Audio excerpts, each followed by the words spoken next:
사랑하는 성도 여러분, 오늘도 우리 하나님의 은혜와 평강과 회복의 기쁨이 여러분과 여러분의 가정 그리고 여러분의 일터에 가득하기를 축복합니다. 오늘은 어린이 주일로 자녀 양육의 3대 목표라는 제목으로 하나님의 말씀을 전하고자 합니다. 인간의 마음에 대해서 연구하는 분들이 참으로 많이 있는데요, 그 중에 웨인 다이어라고 하는 분이 있습니다. 이분이 마음의 습관이라는 책에서 이렇게 말을 했습니다. 인간은 스스로에게 항상 질문하며 살아야 한다. 첫째는 나는 누구인가? 라는 질문이요. 둘째는 나는 내 자신을 어떻게 생각하고 있는가? 라는 질문이다. 나는 누구인가? 라는 질문은 정체성에 대한 질문이고, 나는 내 자신을 어떻게 생각하고 있는가? 라는 질문은 자아상에 대한 질문입니다. 이 두 질문이 없다면 그냥 사는 것이다. 배가 고프니 먹고 졸리니 자고 먹고 살아야겠으니 일하고, 이런 사람을 인간이라 할 수는 없다. 좀 더 나아가 이런 질문을 던진다면 위대한 사람이 될 수 있을 것이다. 신은 나를 누구라고 하는가? 라는 질문이요. 신은 나를 어떤 사람으로 기억하는가? 라는 질문이다. 이러한 질문을 가지고 사는 사람은 사람다운 삶을 살게 될 것이다. 이렇게 얘기를 했습니다. 사랑하는 성도 여러분, 자녀를 맡아서 키우고 있는 성도 여러분, 특별히 하나님의 자녀를 맡아서 양육하고 계시는 부모 여러분, 여러분에게는 어떤 질문이 있습니까? 어떤 질문을 하면서 자녀를 양육하십니까? 이 질문이 중요합니다. 질문이 여러분의 행동을 결정합니다. 저는 오늘 여러분들에게 질문합니다. 여러분의 자녀는 누구입니까? 여러분의 자녀는 스스로 자신을 어떤 사람으로 생각하고 있다고 여기십니까? 오늘 본문은 이스라엘이 바벨론 포로기에 있을 때 이스라엘의 역사를 빛낸 다니엘, 그 다니엘의 어린 시절이 기록되어 있습니다. 이스라엘은 BC 586년에 바벨론에 의해서 멸망을 당합니다. 그리고 남녀노소를 막론하고 노동력이 될 만한 사람들은 다 노예로 끌려가게 됩니다. 그 노예들 중에 다니엘이라고 하는 소년이 있었습니다. 이 소년은 바벨론 왕궁 아카데미에서 학문을 익히게 되었고, 나중에는 왕조가 바뀌어도 변하지 않는 정말 역사적인 지도자가 되었습니다. 그는 어떻게 역사적인 지도자가 될 수 있었을까요? 오늘 그 중요한 단서가 오늘 본문에 나와 있습니다. 8절입니다. 우리 요절인데요, 같이 한번 읽도록 하겠습니다. 같이 읽습니다. 다니엘은 뜻을 정하여 왕의 음식과 그가 마시는 포도주로 자기를 더럽히지 아니하리라 하고, 자기를 더럽히지 아니하도록 황관장에게 고하니 아멘. 여기 보면 왕의 음식이라는 단어가 나옵니다. 이 말은 왕이 하사하는 최고의 인류 요리를 이야기하고 있습니다. 그러나 다니엘은 그 친구들과 함께 이 왕의 음식을 거절합니다.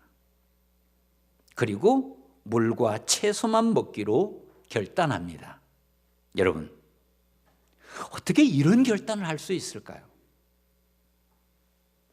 만약의 경우 조용하게 주는 대로 먹고 마시고 또 공부 열심히 하고, 그렇게 하면 바벨론 왕의 사랑도 받게 될 것이고 바벨론 왕의 인정도 받게 될 것이고, 그러면 정말 보란듯이 화려한 인생을 살 수 있었을 것입니다.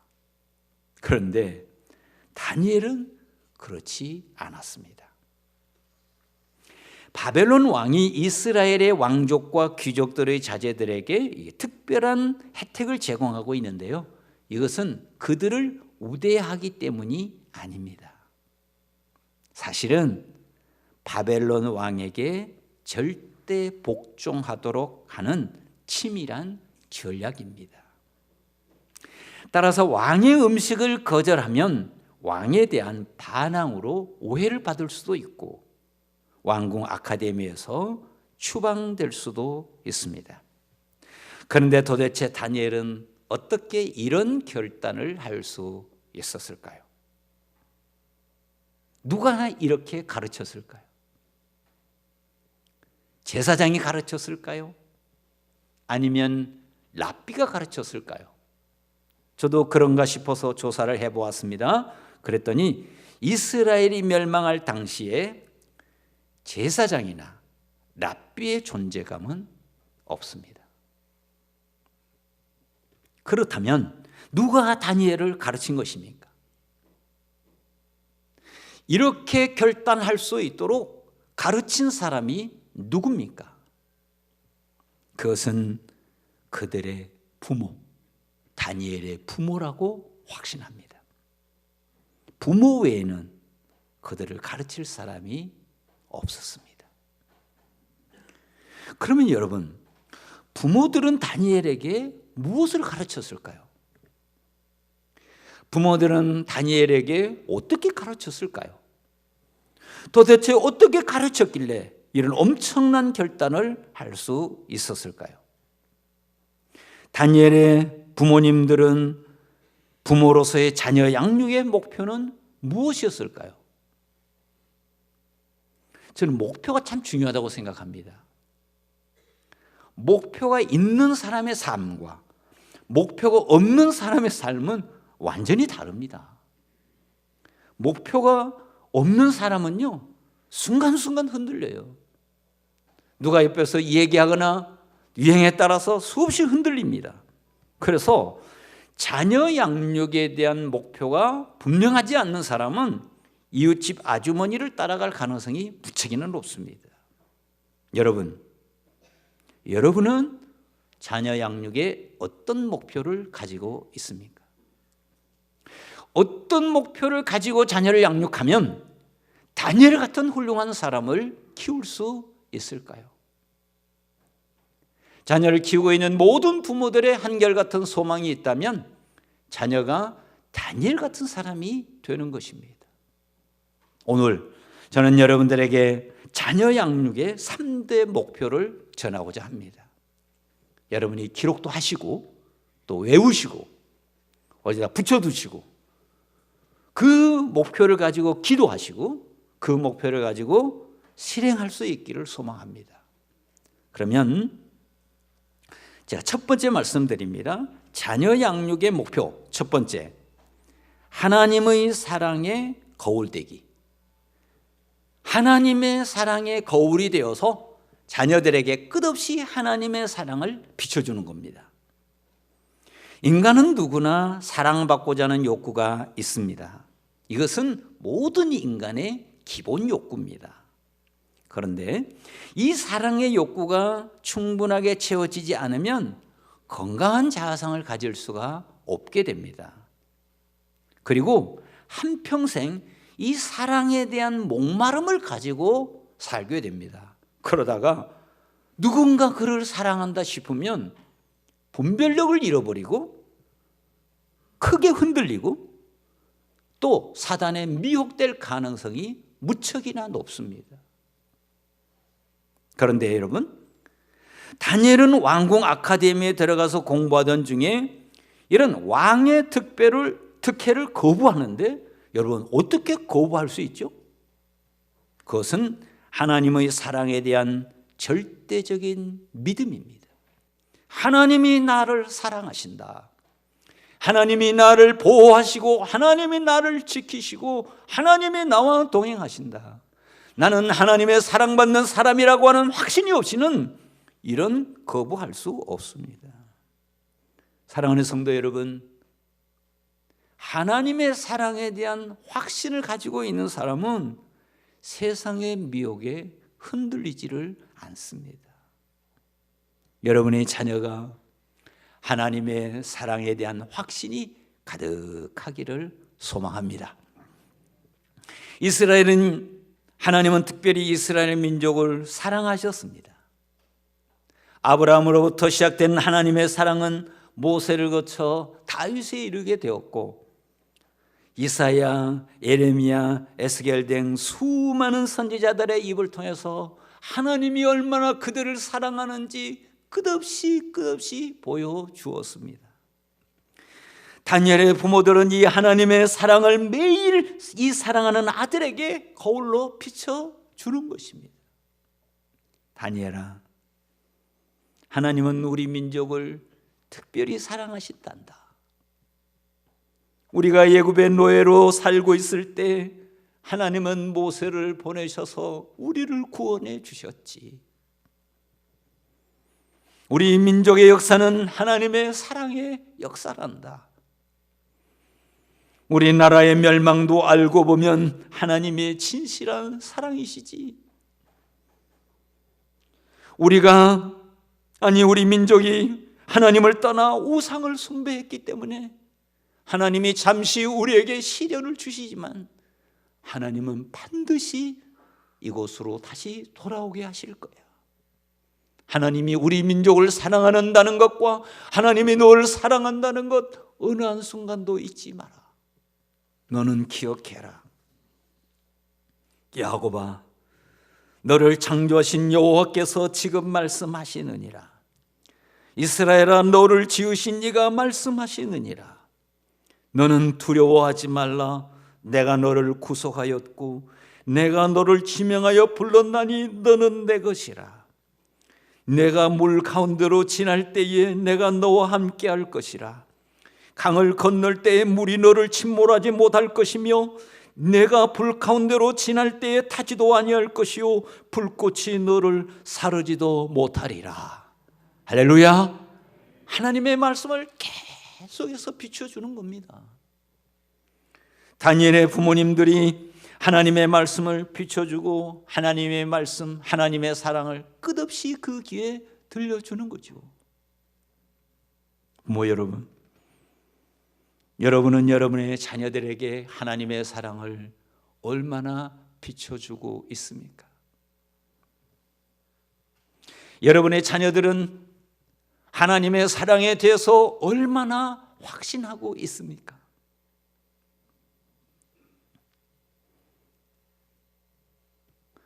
그것은요, 부모님이 얼마나 비춰주었느냐 거기에 달려 있습니다. 많이 자주 비춰줬다면 그 하나님의 사랑에 대해서 확신할 것이고, 제대로 비춰주지 못했다면 아직도 확신이 약할 것입니다. 그런데 여러분, 누가 비춰주기를 원하셔요? 학교 선생님이 그 하나님의 사랑을 비춰주기를 원하십니까? 친구들이 비춰주기를 원하십니까? 아니면 이웃집 아저씨나 아주머니가 비춰주기를 원하십니까? 아닙니다. 우리 자녀들에게 하나님의 사랑을 끝없이 비춰줘야 할 사람은 바로 우리 부모들입니다. 아멘입니까? 그렇습니다. 수많은 사람들은 하나님의 엄청난 사랑을 받고 살면서도 이 하나님의 사랑에 대한 확신이 없게 살아가는 분들이 많이 있습니다. 그래서 사람들을 만나도 친밀감을 느끼지를 못하고, 사랑하면서도 사랑한다는 말도 제대로 못하고, 좋아하면서도 좋아한다는 표현도 제대로 못하고, 그렇게 살아가는 사람이 많이 있습니다. 그러나 여러분, 성경을 보면 성경 전체 창세기에서부터 요한계시록까지 하나님이 우리를 얼마나 사랑하시는지 그 사랑의 이야기로 가득 차 있습니다. 온 우주가 창조주 하나님의 사랑을 매일 계시하고 있습니다. 특별히 우리 민족은 많은 고난을 당했습니다. 그 고난의 순간마다 하나님은 끝없이 찾아오셔서 도우시고 보호하시고 지키시고 인도하셔서 여기까지 왔습니다. 더욱이 하나님은 우리를 구원하시기 위해서 당신의 독생자를 기꺼이 내어 주셨습니다. 이보다 큰 사랑이 세상에 어디 있습니까? 사랑하는 부모 여러분, 하나님의 자녀들에게 하나님의 사랑을 끝없이 비춰줄 수 있기를 소망합니다. 이것은 저의 소망일 뿐만 아니라 하나님의 소망입니다. 여러분, 어떻게 하나님의 사랑을 우리 자녀들에게 비춰줄 수 있을까요?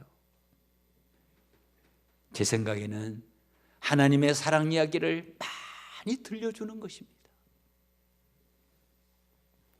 우리 자녀들이 잘할 때도 안아주지만 용서하신 하나님, 긍휼의 하나님, 그 하나님의 마음으로 우리 자녀들이 부족할 때도 늘 따뜻하게 안아주는 것입니다.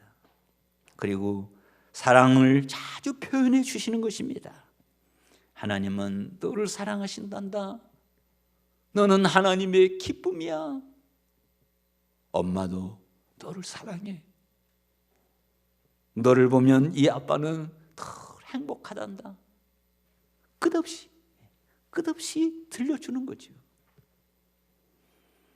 부모들을 통해서 보여주고 들려주는 그 하나님의 사랑을 통해서 우리의 자녀들은 나는 하나님의 사랑받는 자녀구나, 나는 하나님 앞에 소중한 존재구나 수없이 느끼면서 기뻐하면서 감사하면서 행복하게 건강하게 잘 자라게 될 줄로 믿습니다.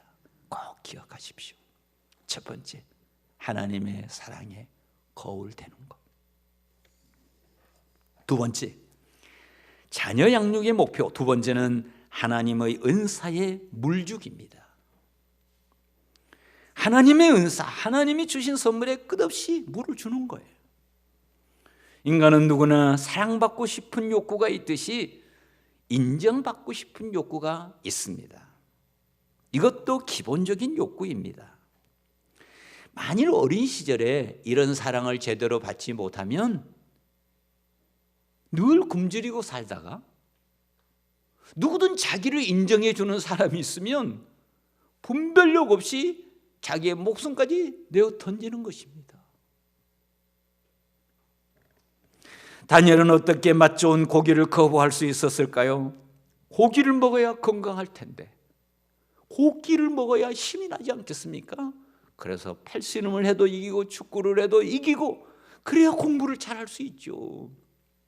그래야 밤을 새워 공부할 수 있고, 그래야 선생님 인정받고, 그래서 진로가 열릴 것이 아닙니까? 그런데 물과 채소만 먹겠다. 어떻게 왕의 특혜를 거부할 수 있었을까요? 그것은 하나님의 은사에 대한 확신입니다.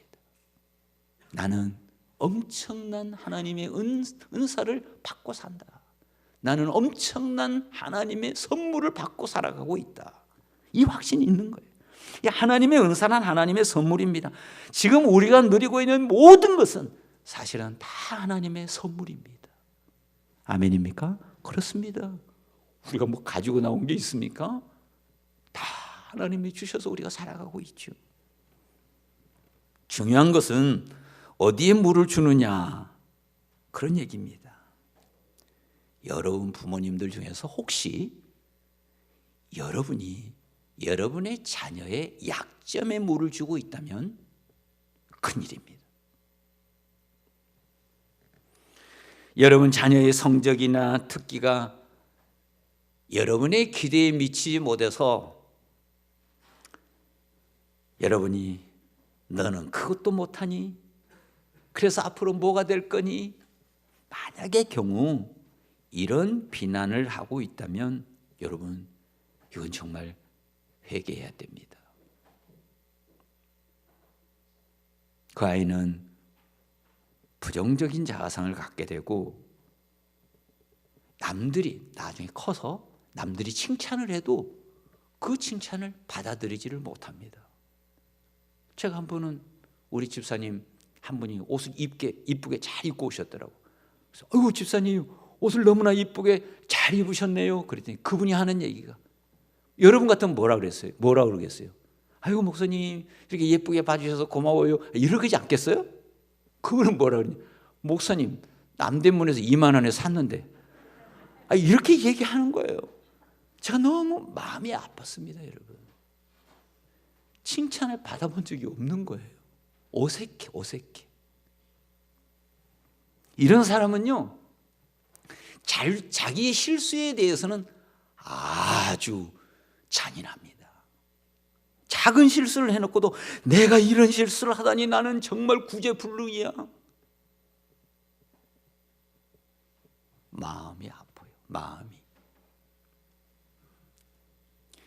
긍정심리학자 로버트 디너라고 하는 사람이 이런 말을 했습니다. 약점을 관리하는 것은 배의 바닥에 구멍난 것을 메우는 일과 같다. 약점을 잘못 관리하면 배가 침몰할 수 있다. 하지만 구멍을 막았다고 해서 배가 앞으로 나가는 것은 아니다.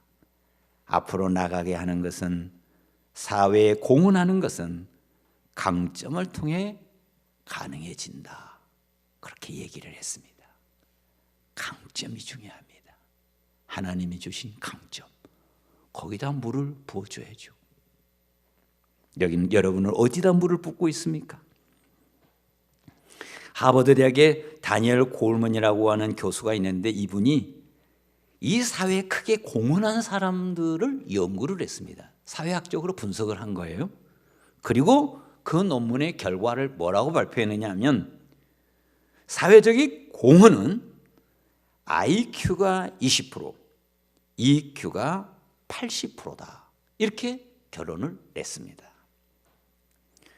우리는 IQ가 중요하게 생각하는데 이분의 연구 결과는 EQ가 중요하다는 겁니다.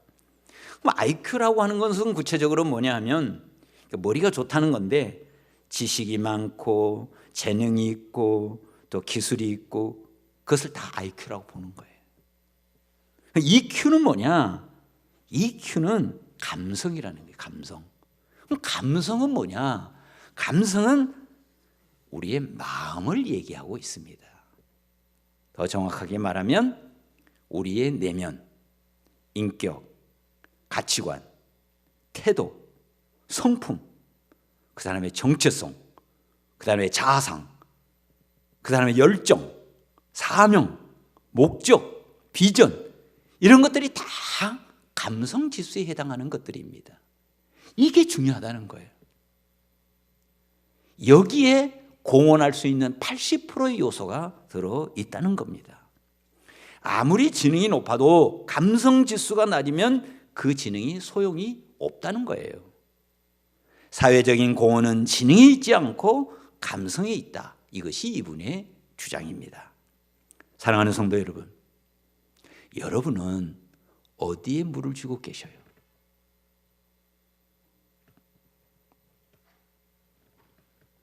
여러분은 여러분의 자녀를 하루에 몇 번이나 칭찬하셔요? 자기가 할 거 아니에요.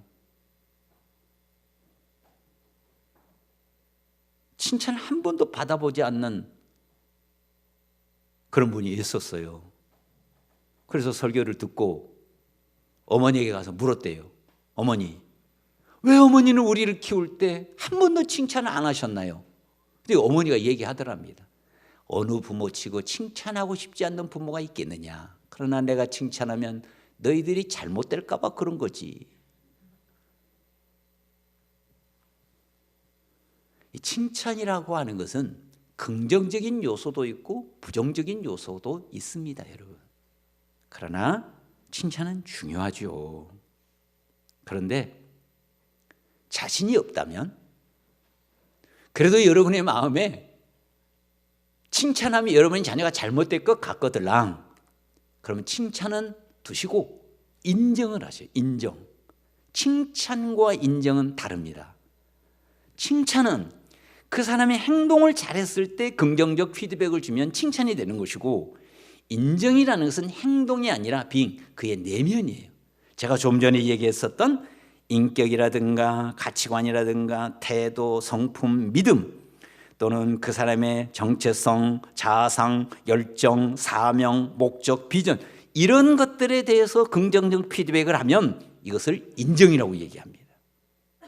그래서 여러분이 인정을 해주는 게 중요한데, 이게 칭찬은 약간 부작용이 있어도 인정에는 부작용이 없습니다. 그래서 여러분의 자녀를 보면서 늘 지켜보다가, 너는 어떻게 그렇게 참을성이 많으냐, 너는 어떻게 다른 사람에 대해서 배려심이 이렇게 크니, 너는 정말 신실한 믿음을 가진 사람이구나. 다 인정이죠. 사랑하는 성도 여러분, 여러분의 자녀들에게 가장 강력한 영향력을 미칠 수 있는 부모 여러분, 여러분이 여러분의 자녀를 더 인정해 주면 여러분의 자녀는 기쁘고 즐겁고 자신감 있고 도전하고 다른 것에 미혹되지 않고 하나님이 주신 그 길을 멋지게 걸어가게 될 줄로 믿습니다. 꼭 기억하시고 여러분이 늘 인정을 해 주셔요. 아주 중요합니다. 자녀 양육의 목표 세 번째, 그것은 하나님의 말씀으로 길 닦기. 하나님의 말씀으로 그의 앞길을 닦아주는 겁니다. 여러분 부모들의 마음속에 자녀의 앞길을 닦아주고 싶은 마음이 다 있을 거예요. 그렇죠? 그 없는 부모가 없죠. 그러면 무엇으로 우리의 자녀의 앞길을 닦아줄 거냐, 그런 얘기예요. 어떤 부모들은 이런 생각을 해요. 자기가 가난하게 살았으니까 좀 넉넉한 재산을 물려줘서 자녀들의 앞길을 닦아줘야지, 그렇게 생각해서 물질적인 유산을 물려주려고 하는 사람들이 상당히 많이 있습니다. 그러나 저는 그 위험성을 많이 느끼고 있어요. 자녀들에게 유산을, 이렇게 물질적인 유산을 주려 하다가 자녀들끼리 다툼이 일어나고 형제간의 의도 상하고, 그래서 가정에 혼란을 주는 경우를 많이 보아왔습니다. 그런데 여러분, 가장 안전한 길, 가장 보장된 길, 가장 확실한 길, 우리 믿음의 선배들이 걸어갔던 길, 그 길이 무엇입니까? 하나님의 말씀이죠. 하나님의 말씀을 따라 살아가는 사람은요, 흔들림이 없어요. 요동함이 없어요. 무너질 수가 없어요. 다니엘도 하나님의 말씀을 수없이 부모님들로부터 들었을 것입니다. 오직 강하고 극히 담대하여 나의 종 모세가 내게 명령한 그 율법을 다 지켜 행하고 우로나 좌로나 치우치지 말라. 그리하면 어디로 가든지 형통하리라. 할렐루야. 누구에게 주신 말씀이에요? 여호수아에게 주신 말씀이죠. 그러나 여러분, 이 말씀은 여호수아에게 주신 말씀이지만 하나님의 말씀은 절대성이 있어서 여호수아에게만 주신 말씀이 아니고 여호수아를 통해서 우리에게 주신 말씀입니다. 아멘입니까? 그렇습니다, 여러분. 내 아들아, 나의 법을 잊어버리지 말고 내 마음으로 나의 명령을 지키라. 그리하면 그것이 내가 장수하여 많은 해를 누리게 하며 평강을 더하게 하리라. 인자와 진리가 내게서 떠나지 말게 하고 그것을 내 목에 매며 내 마음판에 새기라. 그리하면 내가 하나님과 사람 앞에서 은총과 귀중히 여김을 받으리라. 아멘. 이건 누구에게 하신 말씀이에요? 솔로몬에게 하신 말씀이죠. 그러나 여러분, 솔로몬에게 주신 말씀이 아니라 하나님께서 솔로몬의 입을 통해서 우리에게 주신 말씀입니다. 항상 잊지 말아야 돼요. 그러니까 하나님의 말씀으로 우리에게 가득 채우는 거예요. 다니엘이 왕조가 바뀌어도 변함없이 지도자로 쓰임받았던 비결이 어디 있습니까?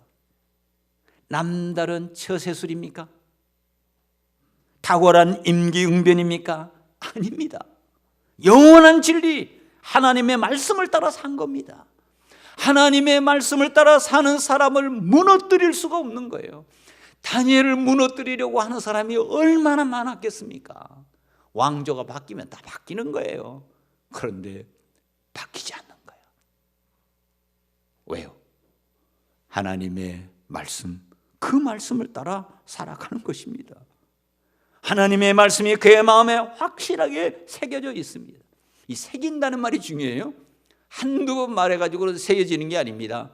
하나님의 말씀을 또 읽어주고 또 읽어주고 또 읽어주고 그러다 보면 마음판에 새기는 거죠. 지워지지 않는 거죠. 연세대학교 중앙도서관 앞에 가면 한 분의 동상이 있습니다.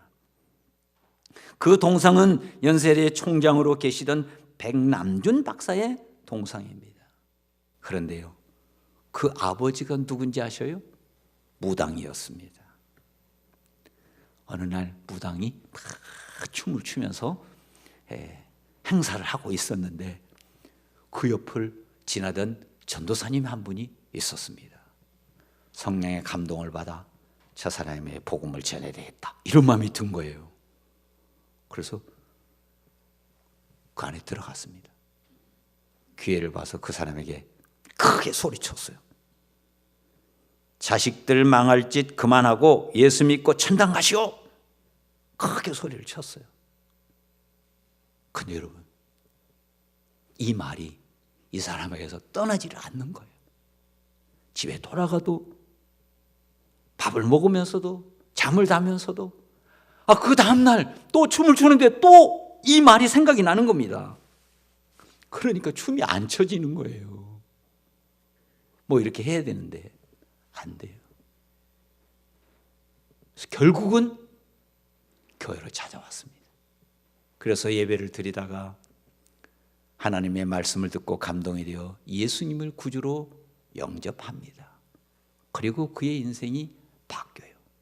그러면서 자기 아들을 무당의 길로 가게 할 수는 없는 거예요.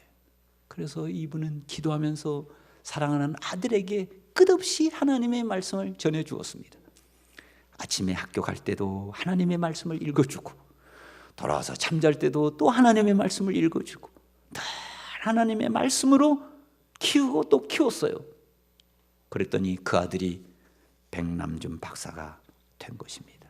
그래서 그분이 우리 교육계에 크게 기여를 했고 또 교회에도 큰 영향을 미치게 되었습니다. 그분이 그렇게 정말 무당의 가정에서 태어나서 위대한 삶을 살게 된 것은 하나님의 말씀입니다. 하나님의 말씀이 여러분의 자녀들의 앞길을 인도하기를 축복합니다. 백악관을 기도실로 만든 대통령 누구죠? 링컨이죠. 그가 독학으로 변호사가 되고 나중에 대통령이 됩니다.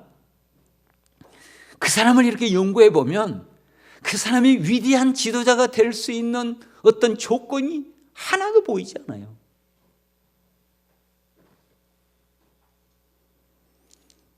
그에게 어머니가 있었어요.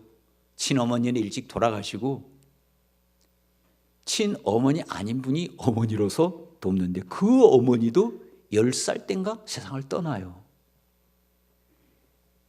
그런데 세상을 떠나기 전에 그 어머니가 아들을 불러놓고 이렇게 말합니다. 사랑하는 예부야, 이 성경은 내 부모님으로부터 물려받은 것이다. 내가 여러 번 읽어서 많이 낡았지만 우리 집안의 소중한 보물이란다. 내가 이 성경을 내게 주니 읽고 또 읽고 또 읽고 그래서 하나님을 사랑하고 이웃을 사랑하는 사람이 되거라. 약속할 수 있겠니? 그랬더니 이 링컨이 울면서 네 알았어요 어머니. 그리고 그 성경을 전달했어요. 그는요, 그의 생을 돌아보면요, 수없는 위기가 몰려왔습니다. 또 일어나고 또 일어나고 다시 일어나고 또 일어나고, 어떻게 그 사망의 골짜기에서 다시 일어날 수 있을까? 오직 한 가지밖에 없어요. 하나님의 말씀. 하나님의 말씀을 붙들고 사니, 하나님의 말씀을 따라서 사니, 그 베개 속에서 다시 일어나는 것입니다. 그래서요, 링컨 대통령이 취임식 하던 날 이렇게 말했어요. 그 낡은 성경책을 오른손에 들고, 우리 어머니가 내게 물려준 이 성경책으로 인해서 오늘 내가 여기에 서 있습니다. 다 감동을 받았습니다. 사랑하는 성도 여러분, 하나님의 자녀를 맡아서 키우고 계시는 여러분, 여러분은 어떻게 자녀를 양육하기 원하십니까? 오늘 3가지 목표를 드렸습니다. 첫 번째는 뭐지요? 하나님 사랑의 거울대기. 두 번째는 하나님의 은사의 물주기. 세 번째는 하나님의 말씀으로 길 닦기. 꼭 기록하시고 그 말씀 붙여놓고 기도하시고 그러셔서 여러분의 자녀들이 다니엘처럼 하나님의 손에 쓰임받는 거 꼭 보실 수 있기를 축복합니다. 기도하겠습니다. 하나님 아버지, 우리가 부족한 건 너무나 잘 아는데, 우리가 너무나 연약하다는 것 너무나 잘 아는데, 그럼에도 불구하고 우리를 믿어주시고 자녀를 맡겨주신 우리 하나님 아버지, 우리의 자녀는 우리의 자녀가 아니라 하나님의 자녀입니다. 항상 깨워서 하나님의 말씀으로 잘 키울 수 있도록 성령 하나님, 우리를 이끌어 주옵소서. 하나님, 우리가 약한 것 잘 아시는 우리 하나님 아버지, 언제나 일깨워 주셔서 언제나 무릎으로 하나님의 말씀으로 잘 키워서 우리 하나님께 기쁨되는 자녀들 보게 하옵소서. 우리 주님 예수 그리스도의 이름으로 기도합니다. 아멘.